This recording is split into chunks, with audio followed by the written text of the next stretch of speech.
Hello the future officers, I welcome you all to Study Funda. दोस्तों बहुत बहुत स्वागत आपका आज की इस वीडियो में। इस वीडियो में हम बात करेंगे हमारे पार्ट 2 के बारे में, जो कि आपका पेपर 2 वीडियो है सीएपीएफ एसी 2024 एग्जामिनेशन की 1 ईयर स्ट्रेटेजी के बारे में। दोस्तों बहुत डिटेल में डिस्कस करने वाले हैं। सीएपीएफ एसी पेपर 2 जो है, क्या वो इतना मुश्किल है कि उसको आप क्वालिफाई नहीं कर सकते हो? कौन कौन सी मार्केट में कोचिंग्स की धोखाधड़ी जो है, स्कैम्स आपके साथ होते हैं, उनके बारे में भी आपको बताऊंगा। और कैसे जो है आप सेल्फ स्टडी से जो है पेपर 2 की प्रिपरेशन जो है कर सकते हैं, किन किन चीजों की आपको जरूरत पड़ेगी और कैसे जो है आप इसमें एक अच्छे मार्क्स जो है ला सकते हैं। चलिए शुरू करते हैं दोस्तों आज का वीडियो। तो सबसे पहले मैं आपको इंपॉर्टेंस बताना चाहूंगा पेपर 2 की, कि पेपर 2 कितना इंपॉर्टेंट है। बच्चे जनरली जो है पेपर 2 को लाइटली लेते हैं, but paper 2 is very very important. यहाँ पे 2 केसेस मैं आपको दिखाने वाला हूँ। पहला केस है यहाँ पे एक स्टूडेंट का जिनके पेपर 1 के अंदर 182.8 मार्क्स है, इंटरव्यू में 98 मार्क्स है, बट अनफॉर्चुनेटली पेपर 2 के अंदर जो है सिर्फ 59 मार्क्स जो है इनको मिले हैं यहाँ पे। ठीक है, हो सकता है यूपीएससी की गलती की वजह से हो, क्योंकि ये जो स्टूडेंट है काफी इंटेलिजेंट है। और आप खुद सोच सकते हो, जो बच्चा यार 182 नंबर पेपर 1 में और 100 नंबर इंटरव्यू में ला रहा है, तो पेपर 2 में भी जो अच्छा परफॉर्मेंस होगा। बट जो भी है अभी के लिए फिलहाल जो है इनका रिजल्ट जो है ये नॉट रिकमेंडेड है। 340 नंबर जो है इनको रिटन एग्जाम में मिले हैं। सीएपीएफ एसी 2022 के अंदर जो है जो एवरेज स्कोर था बच्चों का वो 95 से लेके 100 मार्क्स का था। टॉपर जो है 130 नंबर 134 नंबर जो है टॉपर्स के आए, तो 100 नंबर का जो है एवरेज स्कोर आप मान के चल सकते हो। अगर इनको कम से कम अगर 90 नंबर भी अगर आप मान के चलो कि इनके आते पेपर 2 के अंदर, तो इनका स्कोर 370 के आसपास होता, जो कि एक ऐसा स्कोर है जिसमें आपका ऑल इंडिया रैंक जो है 1 से लेके 10 के बीच में होता। जबकि ये स्टूडेंट जो है out of the merit list है, मतलब 322 जितनी भी वैकेंसी थी, 269 जितनी भी थी 2022 के अंदर, उनमें भी इनका सिलेक्शन नहीं हुआ, जस्ट बिकॉज पेपर 2 में कम मार्क्स थे। दूसरा केस यहाँ पे मैं आपको दिखाना चाहूंगा। पेपर 1 में 161 मार्क्स हैं, पेपर 2 में जो है सिर्फ 71 मार्क्स और इंटरव्यू में जो है 95 मार्क्स। यहाँ पे जो है ये क्लासिक केस, आप इसको लेके चल सकते हो। जनरल स्कोर जो एवरेज स्कोर है वो 95 मार्क्स में अगर आप लगाते हैं यहाँ पे, तो 24 मार्क्स जो है ज्यादा बनते, तो इनका स्कोर जो है 351 के आसपास होता। जनरल की जो कट ऑफ है वो समवेयर अराउंड 345 के आसपास थी, और इनका जो रैंक है वो अंडर 150 100 के आसपास जो है आ जाता है इतने स्कोर के अंदर, राइट। तो पेपर 2 को बिल्कुल भी जो है आपको इग्नोर नहीं करना है, बहुत इंपॉर्टेंट कंपोनेंट है आपका सीएपीएफ एसी एग्जाम का। 200 नंबर बहुत इंपॉर्टेंट होते हैं। टोटल जो है अगर पेपर 2 की मैं बात करूं, तो पेपर 2 जो है 200 नंबर कैरी करता है आउट ऑफ 600 मार्क्स। ठीक है, यानी कि 1/3 जो है आपका मार्क्स का जो वेटेज है वो पेपर 2 के अंदर जो है आपको देखने को मिलेगा दोस्तों। ठीक है, कंपोनेंट की अगर बात करूं पेपर 2 के अंदर, तो आपको 6 क्वेश्चंस जो है आपको देखने को मिलेंगे। सबसे पहला क्वेश्चन आपका है एसे, फिर आपका काउंटर आर्गुमेंट, फिर आपका रिपोर्ट, फिर है प्रेसे, फिर है कॉम्प्रिहेंशन, फिर है ग्रामर। यहाँ पे आप कहोगे कि सर आपने ब्लू कलर में अलग से मार्क किए 3 टॉपिक और 3 टॉपिक रेड कलर में मार्क किए, तो इन ब्लू कलर के जो टॉपिक्स इनके बारे में डिटेल में हम डिस्कस करेंगे कि इनको मैंने ब्लू कलर से मार्क क्यों किया दोस्तों। ठीक है, पेपर 2 जो होता है आपका 200 मार्क्स का है, जैसा कि मैंने आपको बताया। सब्जेक्टिव पेपर है दोस्तों, जैसे आप यूनिवर्सिटीज में एग्जाम लिखते हो अपना 3 घंटे का आपका इस तरीके से पेपर होता है।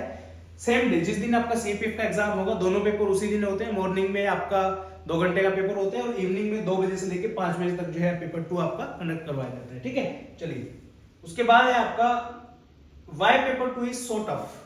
कुछ चीजें हैं जो पेपर 2 को टफ बनाती हैं। इतना मुश्किल वैसे है नहीं, बट कुछ फैक्ट्स मैं आपको यहाँ पे प्रूवन बताऊंगा, जो कि मेन रीजन है पेपर 2 बच्चों को टफ लगता है। ठीक है, चलिए उसके बारे में बात करते हैं। कौन कौन से ऐसे रीजंस हैं जिसकी वजह से जो है पेपर 2 आपको टफ लगता है। ठीक है, जस्ट अ सेकंड।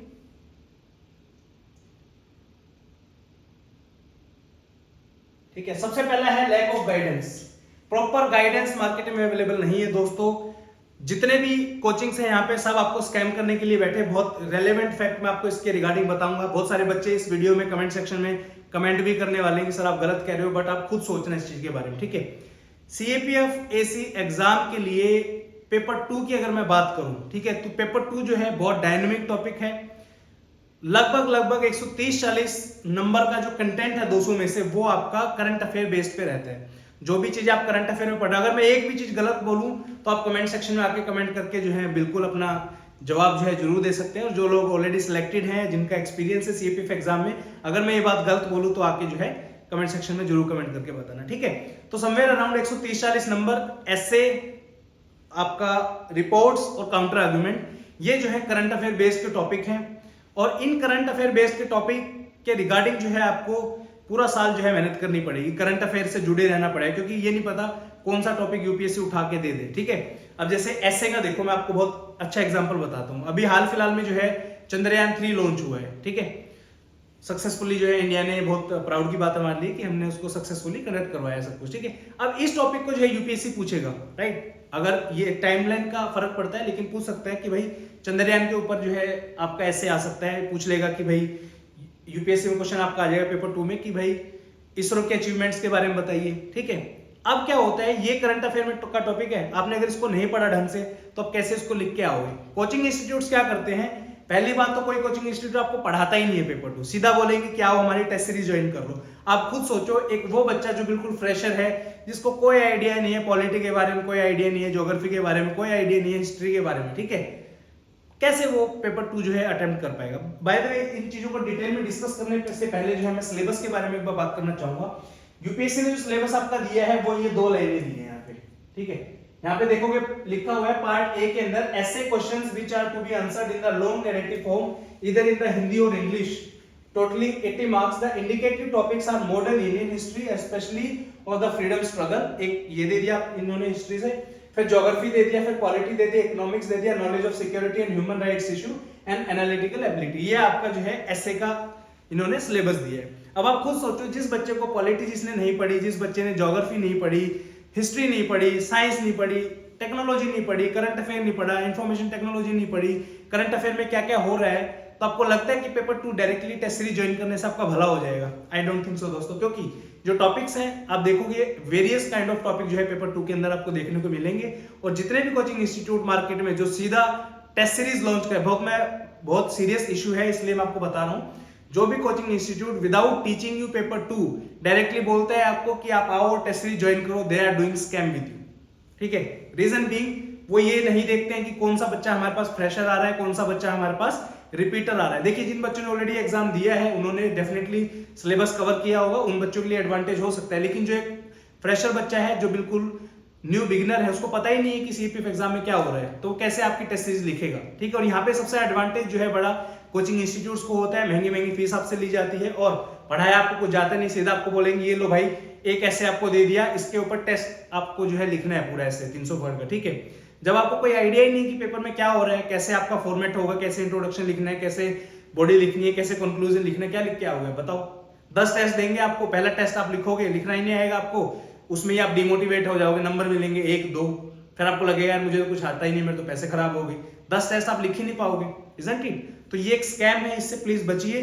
मैं ये कहता हूं कि कोई भी कोचिंग इंस्टीट्यूट अगर आपको पढ़ाता है पहले कि आओ भाई आपको पेपर 2 पहले हम सिखाएंगे कि कैसे कैसे करना है आपको, उसके बाद अगर टेस्ट सीरीज करा रहे तो that is the one of the good institute, right. दूसरी चीज यहाँ पे एक और कंसेप्ट है कि आपको पेपर 2 का जो है रिकॉर्डेड कोर्स आपको बेचा जाएगा, राइट। रिकॉर्डेड कोर्स में क्या हो कि हमने वही लेक्चर बना के डाल दिए पेपर 2 के 50 लेक्चर 100 लेक्चर ऑलरेडी हमने रिकॉर्ड कर रखे हैं, वो हम आपको देंगे और उसके बाद आपकी टेस्ट सीरीज कराएंगे।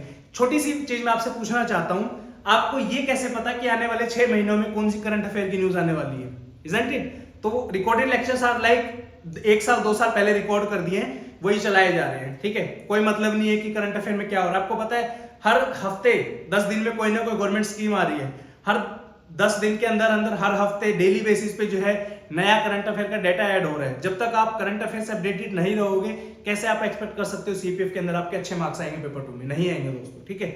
इसलिए कोई भी कोचिंग इंस्टीट्यूट जिसको आप चुन रहे हो, मेक श्योर वो ढंग से आपकी तैयारी कराए पेपर 2 की, ठीक है। अगर कोई लाइव पढ़ाता है पेपर 2 क्या ये पूरा पेपर 2 हम आपको लाइव पढ़ाएंगे, उसके बाद जो है आपको टेस्ट सीरीज कराए। आप खुद सोचो ना यार कि जो भी करंट अफेयर में चल रहा है आपको लाइव आके पढ़ा रहे हैं, आपका कोई भी डाउट आप पूछ सकते हो तुरंत, ठीक है। उसके बाद जो है सब कुछ पहले पढ़ाया जाएगा, सब फॉर्मेट आपको सिखाए जाएंगे, उसके बाद कहेंगे कि चलो भाई आपने सब कुछ कर लिया, पहला जो क्वेश्चन मैं आपको दे रहा हूँ ऐसे का दे रहा हूँ, ठीक है। टॉपिक्स आपके आएंगे, उनमें से आपको सब कुछ पढ़ाया हुआ है तो आप इजीली उसको लिख पाओगे, डाटा आपके पास होगा लिखने का, नोट्स आपने बनाए होंगे तभी तो आप लिख पाओगे, इजंट इट। चलिए आगे बढ़ते हैं। देखिए कोचिंग इंस्टीट्यूट वालों को मिर्ची लगेगी, बट देखिए जो सच्चाई है वो मेरा फर्ज है बच्चों को बताना, ठीक है। उसके बाद दूसरा जो सबसे इंपॉर्टेंट रीजन है काम चोरी। आप लोगों की सबसे ज्यादा बड़ी गलती है, आप लोग मेहनत नहीं करते हो, ठीक है। आपको लगता है कि यार मार्केट में कोई बुकलेट आ जाएगी, उसको परचेज कर लूंगा, उसको पढ़ के चला जाऊंगा और क्लियर हो जाएगा एग्जाम। नहीं होगा भाई, मैं सच बता रहा हूँ, नहीं होगा जनरली। जिन बच्चों ने ये चीज फॉलो की है, प्लीज जो नए आने वाले बच्चे हैं उनके लिए कमेंट जो है ड्रॉप कर दीजिए कि अगर मैं जो चीज बोल रहा हूँ वो सत्य है तो प्लीज कमेंट सेक्शन में कमेंट करके जरूर बताइए, ठीक है। नेक्स्ट है आपका लैक ऑफ डेडिकेशन, ठीक है। Lack of dedication in the sense कि कर लेंगे, कल कर लेंगे, परसों कर लेंगे, 2 महीने बाद कर लेंगे, पेपर 2 है धीरे धीरे हो जाएगा। मेन इशू क्या है ना, आप लोग शुरू करने से डरते हो, ठीक है। ऐसा कभी नहीं होगा कि पहला आप ऐसे लिखोगे 20 में से आपके 15 नंबर आ जाएंगे, ठीक है, कभी नहीं होगा। पहली बार आप खुद सोचो, जब आप चलना सीखते हो बचपन में, ठीक है, ऐसा थोड़ी ना कि पहली बार में मैराथन लगाते हो। जो छोटा बच्चा होता है चलना सीखता है तो पहले वो हल्के हल्के पैर चलाएगा, फिर गिर जाएगा, फिर उठेगा, फिर 2 कदम चलेगा, फिर गिर जाएगा, ठीक है। ऐसे करते करते करते करते एक टाइम ऐसा आएगा वो इजिली जो है वो करना शुरू कर देता है, ठीक है। सेम चीज पेपर 2 के साथ है। जो पहले चीज आप लिखोगे, चाहे आप रिपोर्ट लिखो, काउंटर आर्गुमेंट लिखो, ऐसे लिखो, वो सबसे घटिया लिखोगे आप, बट डोंट वरी, लिखा तो 300 वर्ड का लिखना ही एक बहुत बड़ी बात होती है, ठीक है। लिखोगे आप, उसको चेक कराइए, कुछ ना कुछ उसमें कमी मिलेंगे, आपको बताएंगे। आपने ग्रामेटिकल मिस्टेक्स की है, आपने जो है एरर्स उसमें किए छोटे छोटे, आपको नहीं पता है कहाँ पे कैपिटल वर्ड्स का यूज करना है, कहाँ पे कौन सा टेंस यूज करना है, वो सब चीजें आपको बताई जाएंगी, इजंट इट। तो सबसे इंपॉर्टेंट है लिखना शुरू करिए, ठीक है। उसके बाद है मैं कर लूंगा, बाद में कर लूंगा, हो जाएगा, नेक्स्ट मंथ कर लूंगा, तो इन सब चीजों से आपको बचना है प्लीज। नेक्स्ट आपका कोचिंग का स्कैम, जो कि ऑलरेडी मैंने आपको बताया है। एक स्कैम और भी है कि पेपर 2 की हमारी बुक है, पेपर 2 में जो है ये बुक आप पढ़ लो, उससे आपका हो जाएगा। बुक से कभी सिलेक्शन नहीं होता दोस्तों। जब तक आप खुद से पेन कॉपी लेके नहीं बैठोगे, प्रैक्टिस नहीं करोगे, चीजों को नहीं डाटा अपना तैयार करोगे तो नहीं होगा। इट इज लाइक मैं आपको एक मैथ की बुक दे रहा हूं और मैं कह रहा हूं कि यार ये बुक पढ़ लो मैथ की और जाके क्वेश्चन सोल्व आप कर दोगे। क्वेश्चन सोल्व तभी आप कर पाओगे ना जब आपको फॉर्मूलाज पता होंगे। Formulas like are the formats, right, कि रिपोर्ट राइटिंग लिखनी है तो उसका क्या फॉर्मेट होता है, काउंटर आर्गुमेंट लिखनी है तो उसमें क्या क्या गलतियां नहीं करते, इंट्रोडक्शन कैसे लिखते हैं, मेन बॉडी कैसे लिखेंगे उसमें, इजंट इट। तो ये चीजें हैं। तो कोई भी पेपर 2 की बुक आपको दे कि यार ये पढ़ लो, सिर्फ ये बुक पढ़ के आपका हो जाएगा, तो वो भी एक स्कैम है, उससे बचे, ठीक है। चलिए आगे चलते हैं। Who is the culprit or the scapegoat? Scapegoat मैंने यहाँ पे एक वर्ड यूज किया है, उसका मतलब होता है बलि का बकरा, ठीक है। तो कौन बनता है बलि का बकरा? वो बनते हो आप। कोचिंग इंस्टीट्यूट को बढ़िया पैसा मिलता है, आप लोग देते हो, आप लोग टेस्ट वेस्ट फिर लिखते नहीं हो, तो उनकी तो मौज है, कोई दिक्कत ही नहीं है, पैसे भी बढ़िया ले लिए, सिखाया भी कुछ नहीं है आपको, और ढंग से जो है अच्छा पैसा भी कमाया, और स्केपगोट कौन बनोगे आप। मेरे लिए यहाँ पे जो है आपका पैसा इंपॉर्टेंट नहीं है, ठीक है। मेरे लिए इंपॉर्टेंट है आपका टाइम, क्योंकि एक बच्चा लिमिटेड अटेम्प्ट है, 25 साल की उम्र तक आप ये एग्जाम दे सकते हो, राइट। जनरल कैटेगरी से अगर आप बिलोंग करते हो तो एक अटेम्प्ट मान लो आपने इसी चीज में वेस्ट कर दिया कि यार कोई कोर्स ज्वाइन कर लेता हूँ, ठीक है, ढंग से आपको वहां पे पढ़ाया नहीं गया इस तरीके से, तो आपका टाइम खराब हुआ, राइट। कोचिंग को कभी भी नुकसान नहीं होता है, खराब जो होता है आपका टाइम होता है, आपका पैसा वेस्ट आपका होता है, ठीक है। तो स्केपगोट और जो कल्प्रिट है वो आप ही हो, क्योंकि ढंग से कोचिंग आप चूज नहीं करते हो, मेहनत आप लोग खुद नहीं करते हो, तो कोचिंग की क्या गलती हो, तो बैठे ही हैं, इजंट इट। तो ये जो है आपकी रिस्पॉन्सिबिलिटी है, अच्छा कोचिंग इंस्टीट्यूट ज्वाइन करना, मार्केट से रिव्यूज लीजिए, ठीक है। क्या कोचिंग रिक्वायर है? देखिए मैं ये कहूंगा कोचिंग रिक्वायर नहीं है। अगर यहाँ पे इफ एंड बट्स आ जाते हैं, अगर कोचिंग आपको खुद से तैयारी करनी है तो कोई जरूरत नहीं है कोचिंग की, ठीक है। यहाँ पे 2-3 चीजों का आपको पता होना चाहिए। पहला, ऐसे कैसे लिखते हैं, फ्री वीडियोस में, इवन ये भी प्राउडली क्लेम कर सकता हूँ, जितने भी कोचिंग इंस्टीट्यूट आपके सीएपीएफ के हैं, जितना वो अपने पेड कोर्सेज में पढ़ाते हैं उससे ज्यादा तो फ्री वीडियोस हमारी पेपर 2 के आपको यूट्यूब पे मिल जाएंगी, ठीक है, जाके आप चेकआउट कर सकते हो। बहुत सारी वीडियोस हैं पेपर 2 में, ऐसे कैसे लिखना है, रिपोर्ट राइटिंग का क्या फॉर्मेट होना चाहिए, प्रेशर राइटिंग का क्या फॉर्मेट होना चाहिए, कॉम्प्रिहेंशन कैसे लिखते हैं, ग्रामर की वीडियो जो है, पीवाईक्यूज हैं, फ्री वीडियो, बहुत सारा कंटेंट यूट्यूब पे हमने डाला हुआ है, आप जाके चेकआउट तो करिए, सब मिल जाएगा आपको, ठीक है। तो पेपर 2 में जो बच्चा कोचिंग नहीं करना चाहता कोई दिक्कत नहीं है, आप खुद से तैयारी कर सकते हो, बट आपको पता होना चाहिए फॉर्मेट्स वगैरह किस किस तरीके से होते हैं, थीम बेस्ड कैसे आपको प्रिपेयर करना है डाटा, उसके बारे में भी आपको बताऊंगा भी, ठीक है ना दोस्तों। चलिए तो अब आते हैं हमारे वापस जो टॉपिक्स हमारे हैं। पहला है आपका ऐसे, यहाँ पे ऐसे आ गया, काउंटर आर्गुमेंट है, रिपोर्ट है। ये 3 टॉपिक ऐसे हैं जो आपके करंट अफेयर के बेस के ऊपर होंगे, ठीक है। तीनों टॉपिक्स के अंदर जो है करंट अफेयर आपको कहीं ना कहीं देखने को मिलेगा, या तो topic directly related to current affair होंगे, या कुछ ना कुछ ऐसा आपको कंपोनेंट मिलेगा जिससे आपको अंदाजा होगा कि हाँ यार अगर मैंने करंट अफेयर पढ़ा होगा तो ही मैं इन क्वेश्चन को अच्छे से सोल्व कर पाऊंगा, ठीक है। बाकी ये टॉपिक जो है इसके अंदर जो है आपको मेन बॉडी फॉर्मेट वगैरह ये सब चीजें पता होनी चाहिए, आप इजीली जो है नंबर यहाँ पे ला सकते हो, ठीक है ना। चलिए अगर मैं मार्क्स की यहाँ पे बात करूं तो 80 नंबर के आपके ऐसे आते हैं, 80 मार्क्स के, ठीक है, जस्ट अ सेकंड, 80 मार्क्स के आपके यहाँ पे ऐसे आएंगे। काउंटर आर्गुमेंट जो है आपके 40 मार्क्स के हैं, और रिपोर्ट राइटिंग जो है आपके 20 मार्क्स के हैं। तो ये जो है 140 नंबर का कंटेंट आपका करंट अफेयर बेस पे हो रहा है। आप सोचिए जो कोचिंग इंस्टीट्यूट आपको रिकॉर्डेड वीडियो दे रहा है वो 2 साल पुरानी आपको वीडियोस मिलेंगी, इजंट इट। तो कैसे आप एक्सपेक्ट कर सकते हो कि आने वाले 1 साल के अंदर जो करंट अफेयर होगा वो नहीं कवर कराएंगे भाई, वो नहीं कवर कराएंगे क्योंकि उनके पास टाइम ही नहीं है, इजंट इट। अब खुद सोचिए जो व्यक्ति जॉब कर रहा है खुद, आपके लिए टाइम होगा? वो अपनी जॉब को टाइम देगा, अपनी फैमिली को टाइम देगा, अपने दोस्तों को टाइम देगा, आप कहाँ स्टैंड करते हो उनके लिए, इजंट इट? तो सार्केज्म है, तो ध्यान से जो समझने वाले हैं समझ गए होंगे। ठीक है, चलिए आगे चलते हैं। अब बात है कि भाई जो लोग खुद से तैयारी कर रहे हैं वो कैसे करें फिर, मतलब इतना सब तो आपने बता दिया था कि तैयारी कैसे करनी है, उसके बारे में बात करते हैं। देखिए सीएपीएफ के जो मैंने 3 टॉपिक अभी आपको जो बताए हैं उनको आप सीधा सीधा इन 8 थीम्स के अंदर जो है डिवाइड कर लीजिए। ठीक है, अपने खुद के नोट्स बनाइए। थीम कौन कौन से हैं, सिलेबस जो आपका मैंने बताया है उनको डिवाइड आप करोगे। इंटरनल एंड एक्सटर्नल सिक्योरिटी, एक टॉपिक आपका सिक्योरिटी से हर बार ऑलमोस्ट पूछा जाता है, तो एक थीम होगी आपकी इंटरनल एक्सटर्नल सिक्योरिटी। इसके अंदर आप देखोगे इंटरनल सिक्योरिटी में भी आगे फर्दर डिवीजन है। ठीक है, जैसे बॉर्डर मैनेजमेंट एक टॉपिक आपका होता है, लेफ्ट विंग एक्सट्रीमिज्म एक टॉपिक आपका होता है। ठीक है, उसके बाद militancy in Jammu and Kashmir आपका होता है, नॉर्थ ईस्ट इंसर्जेंसी आपका एक टॉपिक होता है। तो ऐसे करके काफी सारे टॉपिक इसके अंदर हैं, तो ये सब आपको जो है प्रिपेयर करने पड़ेंगे। अब 2 ऑप्शन है आपके पास, या तो आप खुद से एक एक चीजों को ढूंढ लो, ठीक है, उनके नोट्स वगैरह बना लो, या फिर कोई ऐसा कोचिंग इंस्टीट्यूट अच्छा से ज्वाइन करो जो ये सब चीजें आपको वेल स्ट्रक्चर्ड फॉर्मेट में ऑलरेडी बताए और लाइव आपको पढ़ाया आपके। ठीक है, तो ये चीजें। नेक्स्ट है आपका सोशल इश्यूज। सोशल इश्यूज में क्या क्या है आपकी, वुमेन के रिगार्डिंग आपका टॉपिक आता है, हेल्थ के रिगार्डिंग आता है, सोसाइटी के रिगार्डिंग आता है, एजुकेशन है, अनएम्प्लॉयमेंट है, ओल्ड एज पीपल है, तो ये सब जो है सोशल इश्यूज के अंदर आता है। तो एक टॉपिक आपका हर बार, मतलब ये 8 टॉपिक मैंने बताए हैं, इनमें से ही आपके 5 टॉपिक ऐसे के अंदर डायरेक्टली आते हैं। ठीक है, नेक्स्ट आपका international and the political issues. Next आपका एनवायरमेंटल इशू, कुछ भी आ सकता है एनवायरमेंटल इशू में, बहुत बड़ा टॉपिक है और आपको सभी चीजें प्रिपेयर करनी पड़ेगी। नेक्स्ट आपका इकोनॉमिकल इशू, नेक्स्ट आपका agriculture and the food security topic, फिर आपका पर्सनैलिटी एंड एथिक्स। अब पर्सनैलिटी एंड एथिक्स क्या है कि अलग अलग पर्सनैलिटी के, जैसे 2015 में आपका सरदार वल्लभ भाई पटेल के ऊपर एक ऐसे इन्होंने पूछ दिया था। एथिक्स के कुछ टॉपिक्स आते हैं, वो भी मैं आपको दिखाऊंगा, 1-2 टॉपिक आया हुआ है।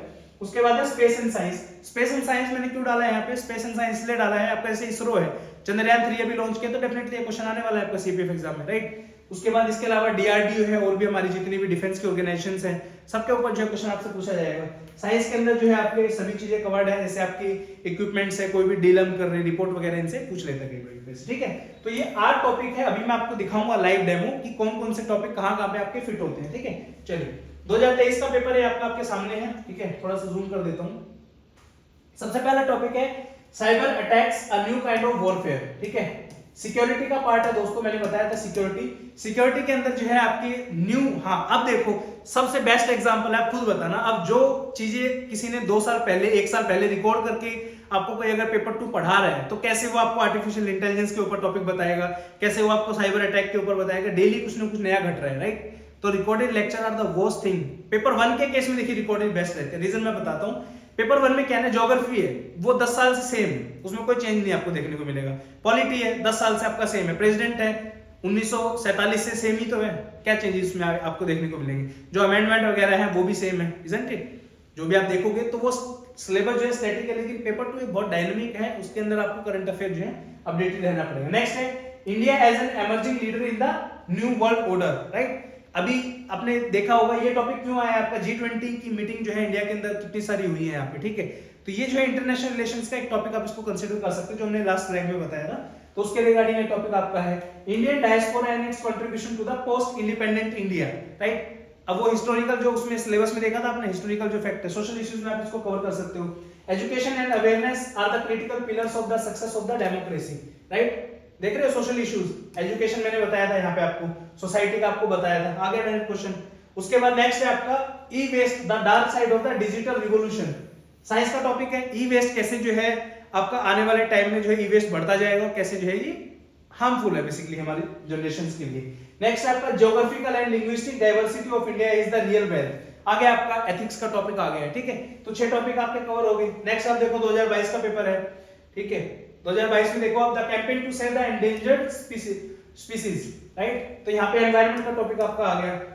What can be done to stop wars, Russia Ukraine का जो है वॉर उस टाइम पे चल रहा था, तो उस बेसिस पे टॉपिक पूछा था। तो आ गया आपका इंटरनेशनल रिलेशंस का। The emerging presence of women in the armed forces आ गया, ये वुमेन को भी आप इसमें इंक्लूड कर सकते हो, सिक्योरिटी में भी इसको इंक्लूड कर सकते हो। Price rise causing and the effects, economy का टॉपिक आपका आ गया। A synthesis of eastern wisdom and the western science are needed goal for the humanity, ठीक है। उसके बाद है the Indian armed forces are a combination of the strategic thinking and the timely action. अब देखो उन्हीं 8 टॉपिक्स में से कहीं ना कहीं सारे टॉपिक आपको मिल जाएंगे थीम्स में, तो ये जो है आपको डिटेल में प्रिपेयर करना पड़ेगा। अब ये ऑप्शन आपके पास है कि आप खुद से अगर मेहनत कर सकते हो तो बहुत वेल एंड गुड है, कोई इशू नहीं है भाई। खुद के नोट्स बनाओ, सारे टॉपिक्स को कवर करो। थीम मैंने आपको बता दी, उनके बारे में और थोड़ा थोड़ा जानो, ठीक है। अगर आप कहोगे तो इनके डिटेल में इन थीम्स को भी मैं एक्सप्लेन कर दूंगा, कोई इशू नहीं है, जो लोग खुद से तैयारी करना चाहिए। क्योंकि देखिए पता है मुझे बहुत सारे महंगे महंगे कोर्सेज है, कोई 5000 का कोर्स है, कोई 7000 का, कोई 8000 का है, हर बच्चा अफोर्ड नहीं कर सकता है, तो आप लोग खुद से प्रिपेयर कर सकते हो, कोई इशू नहीं है, ठीक है। या फिर कोई ऐसा बंदा ढूंढ लीजिए जो आपको अच्छे से इन चीजों को पढ़ा दे, राइट। तो ये आपके टॉपिक्स यहाँ पे हो गए। चलिए नेक्स्ट उस पर चलते हैं। प्रेशर राइटिंग है आपका। प्रेशर राइटिंग में आपको 15 नंबर का प्रेशर राइटिंग देखने को मिलेगा। इसका एक प्रॉपर फॉर्मेट होता है, कैसे आपको प्रेसाइज राइटिंग करनी है। जो भी आपके नंबर ऑफ वर्ड्स आपको दिए होंगे, उन वर्ड्स को 1/3 छोटा करके लिखना है। अब यहाँ पे कई बच्चे बहुत सारी गलतियां करते हैं। जो बच्चे डायरेक्टली एग्जाम में जाकर लिखते हैं, फिर उनके नंबर फिर वही आते हैं 15 में से 1 2 3 नंबर, ठीक है। तो इसका प्रॉपर एक फॉर्मेट होता है, बॉक्सेस के अंदर आपको लिखना है, तो वो भी आपको पता होना चाहिए, ठीक है। इसका वीडियो भी जो है यूट्यूब पे आपको मिल जाएगा। फिर आपका आता है कॉम्प्रिहेंशन, 20 नंबर का है, एक पैसेज आपको दिया जाएगा, उसके बेसिस पे जो है 5 क्वेश्चन यहाँ पे आपको दिए जाएंगे, जो कि आपके उनके आंसर लिखने हैं पैसेज में से पढ़ के, राइट। नेक्स्ट आपका ग्रामर। ग्रामर में जो है आपके अलग अलग क्वेश्चंस आपको देखने को मिलेंगे। 25 मार्क्स की ग्रामर आती है, इजी टू मॉडरेट आती है, बहुत ज्यादा मुश्किल नहीं है, बट मेहनत आपको इसमें भी करनी पड़ेगी, ठीक है। ग्रामर के लिए एक बुक आती है प्लेन टू पैरामाउंट करके, ये बुक है मैम की, ये वाली जो है केडी पब्लिकेशन की बुक आप ले सकते हो, नीतू मैम की बुक है, काफी अच्छी है, और इसी से जो है आपकी ग्रामर सारी कंप्लीट हो जाएगी और पढ़नी चाहिए मेरे हिसाब से। तो 25 नंबर है यहाँ, काफी इंपॉर्टेंट है। ग्रामर एक ऐसी चीज है, अगर आप अच्छा परफॉर्म करके आते हो ग्रामर में, तो 18-20 नंबर आपके आ सकते हैं यहाँ से, ठीक है, एवरेज स्कोर, ठीक है। करंट अफेयर की बात करें तो करंट अफेयर आप कहाँ से पढ़ सकते हो? विजन आईएएस की मैगजीन है, जो बहुत अच्छी मैगजीन है, उन्हीं मैगजीन को आप पेपर 1 के लिए भी फॉलो कर सकते हो। स्टडी फंडा की मैगजीन भी अवेलेबल है, वो भी पेपर 1 के लिए आप फॉलो कर सकते हो। पेपर 2 के लिए क्या है, इसमें कुछ टॉपिक्स होते हैं, ठीक है। अब जैसे मैंने आपको वो थीम्स बताई थी, उन थीम्स के बेसिस पे आप देखो कौन सा ऐसा इंपॉर्टेंट टॉपिक है जो आपको विजन आईएएस की मैगजीन से पढ़ना चाहिए। पढ़ के फिर उसको लिखो अपने आप, तब जाके जो है बात बनेगी दोस्तों, ठीक है। ये तो वो सारा का सारा पेपर 2 के बारे में इंपॉर्टेंट डिस्कशन। अब देखिए 2 चीजें हैं, या तो आप खुद से प्रिपेयर कर लो, कोई इशू नहीं है, बढ़िया से जो है आप अपने नोट्स बनाइए, अच्छे तरीके से जो है डाटा जैसे जैसे ऐड होता रहे वैसे जो है आपको अपना डाटा ऐड करना है, सारी चीजें, ठीक है। अब बहुत बच्चे आप में से ऐसे होंगे कि सर हम तो इतने कंफ्यूज हैं कि हम कर ही नहीं पाएंगे ऐसे, इजंट इट। एक पूरा स्टेप बाय स्टेप आपको प्रोसेस जानना है कि कैसे क्या करना है। कोई बंदा आपको ऐसा चाहिए कि भाई शुरू से लेके एंड तक आपका कंप्लीट पेपर 2 कराए, पूरी टेस्ट सीरीज आपको मिले। और हम तो देखिए इस चीज पे फोकस करते हैं कि इवन ये चीज प्राउडली मैं कह सकता हूँ, टेस्ट सीरीज के हमारे स्टूडेंट है, फाउंडेशन बैच के जितने भी स्टूडेंट है, मार्केट में आपको फाउंडेशन बैच के अंदर हार्डली कोई 5-7-10 टेस्ट देता है। हमने अपने बच्चों को 10 टेस्ट एक दिए थे कि आपके जो बैच के अंदर इंक्लूड है, लेकिन मार्च के अंदर दोबारा से एक बार टेस्ट सीरीज और दी थी कि भाई आपका सिलेक्शन हमारे लिए मैटर करता है, दोबारा से प्रैक्टिस करो। पूरे इंडिया के अंदर कोई ऐसा नहीं करेगा कोचिंग ने, हमने अपने बच्चों के लिए किया था। रीजन भी हम यही चाहते हैं जनरली कि बच्चे जो है सिलेक्शन लेके आए, बट बच्चे कामचोर होते हैं भाई, सीधी सी बात है, मेहनत नहीं करते हैं, टू बी वेरी फ्रैंक। या आपको बात बुरी लगेगी, जो कामचोर है उनको तो लगेगी, लेकिन जो मेहनती है वो निकलते हैं, फिर उनको सिलेक्शन भी होता है, राइट। तो अगर चाहते हो आप कि कोई आपको हेल्प करे इस चीज के अंदर, लाइव आपको आके पढ़ाए, मेरा कंसेप्ट भाई पेपर 2 में बिल्कुल 1-on-1 लाइव क्लासेस आपकी होंगी। जो भी आपका डाउट है ऑन द स्पॉट पूछिए, करंट बेस पे सारा का सारा पैटर्न जो है आपको पेपर 2 का देखने को मिलेगा। अगेन फाउंडेशन बैच है स्टडी फंडा का, आप ज्वाइन कर सकते हो। इस फाउंडेशन बैच के अंदर सभी चीजें इंक्लूड है आपकी। पेपर 1-2 यहाँ पे देखिए, paper 2 live classes on the Zoom, paper 2 test series with evaluation and feedback और डाउट सेशन, तीनों चीजें जो है आपको यहाँ पे देखने को मिलेंगी। तो ये कोर्स आप ज्वाइन कर सकते हो। थोड़ा सा महंगा है, बट यार उस कोर्स का आप क्या करोगे लेके जिसमें कुछ बताया ही ना जाए आपका, सस्ता लेके क्या करोगे। कहावत है हमारे उसमें, सस्ता रोए एक बार, महंगा रोए एक बार, सस्ता रोए बार बार, इजंट इट। ऐसे है वो कि महंगा एक बार आपको पैसे लगेंगे आपके, बट क्वालिटी चीज आपको मिलेगी तो सेल्फ सेटिस्फेक्शन रहेगा। सस्ती चीज आपने कोई ले ली, वो खराब निकली, क्या करोगे फिर उसका, वो पैसे बर्बाद गए आपके, इजंट इट। तो ये है। अब फीस अगर आपको थोड़ी ज्यादा लग रही है तो आप ईएमआई पे भी जो है इस कोर्स को ले सकते हो, 2 ईएमआई आपकी जो है हो जाएगी, व्हाट्सएप कर सकते हो आप, कोई भी डाउट अगर आपका है तो उस रिगार्डिंग। बाकी खुद से प्रिपेयर कर सकते हो, कोचिंग का ऐसा नहीं है कि 100% ज्वाइन नहीं करना है। ये सिर्फ उन बच्चों के लिए जो चाहते हैं कि हाँ यार एक स्ट्रीमलाइन प्रिपरेशन हो जाए। कई बार होता है ना, ऐसे बैल होता है, उसको पीछे से हाँकना पड़ता है, बार बार बोलना पड़ता है कि सीधा चलो, इधर मुड़ो उधर मुड़ो। तो अगर उस वाले कैटेगरी के आप स्टूडेंट हो कि आपको एक कंटिन्यूअस मोटिवेशन चाहिए कि कोई पीछे से आपको गाइड करता रहे, तो आप कोई कोचिंग ज्वाइन कर सकते हो, कोई दिक्कत नहीं है। बाकी आज की वीडियो में इतना ही। अगर कोई और हेल्प चाहिए तो डेफिनेटली पेपर 2 के लिए रिगार्डिंग जरूर बताइए, हम करेंगे। और सिलेबस भी अगर आपको चाहिए कि डिटेल में, जैसे पेपर 1 का सिलेबस एक बनाया है, पेपर 2 का भी थीम वाइज अगर टॉपिक आपको चाहिए तो डेफिनेटली वो भी मैं इलेबोरेट करके आपको बताऊंगा। Please do it, let us know in the comment section. और कोई भी बात जो है कोचिंग इंस्टीट्यूट को बुरी लगे, 100 बार लगे, मुझे कोई फर्क नहीं पड़ता। मेरा जो मेन फोकस है बच्चों का सिलेक्शन है। आप जो मेहनत कर रहे हो आपका सिलेक्शन होना चाहिए, जितना टाइम आप दे रहे हो पढ़ाई को वो अच्छे से दीजिए। All the best for your future. जय हिंद, लव यू ऑल।